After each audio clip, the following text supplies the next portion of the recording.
Hello viewers, আসসালামু আলাইকুম। আজ আবার একটা নিউ হাতে রেসিপি নিয়ে চলে আসলাম আপনাদের সামনে। এই তো আমি আজকে রান্না করছি আলু দিয়ে ভুড়ি। অনেক মজাদার হয় এই রান্নাটা, অনেক টেস্ট হয়। আপনারা অবশ্যই বাসায় একবার ট্রাই করবেন, এত মজা হয় তো কি বলবো। তাহলে আমরা দেখে নেই আমি কিভাবে এই মজাদার রান্নাটা করলাম। এই তো আমি প্রথমে এখানে ভুড়ি নিয়েছি, যে দেখুন ভুড়িটা নিয়ে ভালোভাবে পরিষ্কার করে ধুয়ে নিয়েছি। আর এখানে নিয়েছি আমি আলু, এভাবে ছোট ছোট কিউব করে কেটে নিয়েছি। আলু দিয়ে ভুড়ি রান্না করার জন্য যেসব উপকরণ লাগে সেগুলো নিয়েছি। পেঁয়াজ কুচি পরিমাণ মতো নিয়েছি, আদা রসুন পেস্ট নিয়েছি, লাল মরিচের গুঁড়া, হলুদ, লবণ পরিমাণ মতো। এখন আমি রান্নার জন্য নিয়েছি এখানে একটা কড়াই। এই যে দেখুন, কড়াই দিয়ে আমি এখানে পেঁয়াজ কুচি দিয়ে দিলাম পরিমাণ মতো, দিয়ে দিচ্ছি রান্নার রেগুলার তেল, দিয়ে ভালোভাবে নেড়েচেড়ে আমি ভেজে নিব। আমি লাল লাল করে ভেজে নিব। যতক্ষণ আর লাল লাল হয়েছে ততক্ষণ পর্যন্ত আমি পেঁয়াজটাকে এভাবে নেড়েচেড়ে ভেজে নিব। এই যে দেখুন, আমি এভাবে নেড়েচেড়ে ভেজে নিচ্ছি। আর এই যে পেঁয়াজটা আমার লাল লাল হয়ে আসছে, এই পর্যায়ে আমি এখন দিয়ে দেবো শুকনো মশলার উপকরণগুলো। একটু পানি মিক্স করে আমি ঢেলে দিলাম। তো দেওয়ার পরে আমি এভাবে নেড়েচেড়ে কষিয়ে নেব, একটু সময় নিয়ে কষিয়ে নিতে হবে। এই যে দেখুন, মশলাটা যত ভালো কষানো হবে খেতে কিন্তু অসম্ভব মজা লাগবে। ভুড়ির তরকারিটা অনেক মজা হবে, অনেক টেস্ট হবে। তো এই তো আমি এভাবে নেড়েচেড়ে কষিয়ে নিচ্ছি, একটু সময় নিয়ে কষিয়ে নিব আমি।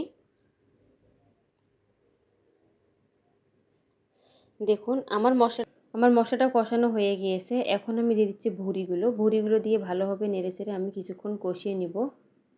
একটু সময় নিয়ে কষিয়ে নিতে হবে ভুড়িটাকে মশলার সঙ্গে। এটা আমি নেড়েচেড়ে একটু কষিয়ে নিচ্ছি।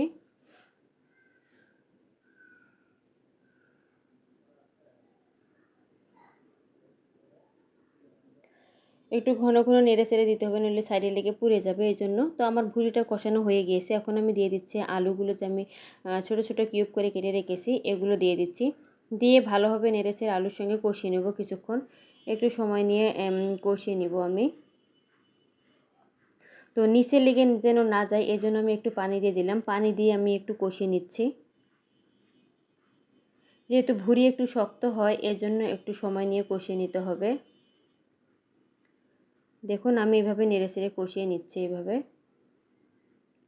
অনেক মজা হয় ভুড়িটা, আর আমার পরিবারের সবাই পছন্দ করে ভুড়ি। আর এই তো আমার আলু দিয়ে ভুড়ি কষানো হওয়ার পর আমি এখানে পানি দিয়ে দিলাম। পানি দিয়ে আমি হয়ে আসা পর্যন্ত অপেক্ষা করব। দেখুন, আমার তরকারিতে বলক উঠে আসছে। এখন আমি নেড়েচেড়ে দিচ্ছি।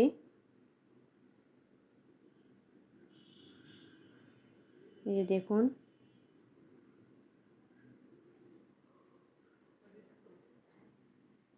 এভাবে রান্না করে খেয়ে দেখবেন, একবার খেলে বারবার খেতে মন যাবে।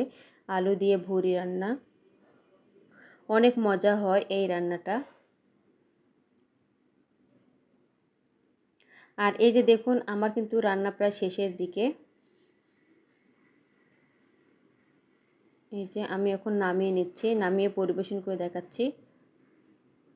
এই দেখুন, আমি পরিবেশন করে দেখাচ্ছি কতটা লোভনীয় হয়েছে, দেখছেন? খেতে কিন্তু অসম্ভব মজা হয়েছে। আপনারা অবশ্যই বাসায় একবার ট্রাই করবেন। এক নিমেষে প্লেটের ভাত শেষ হয়ে যাবে এই রেসিপি দিয়ে ভাত খেলে। আজকের ভিডিও এ পর্যন্তই। আল্লাহ হাফেজ।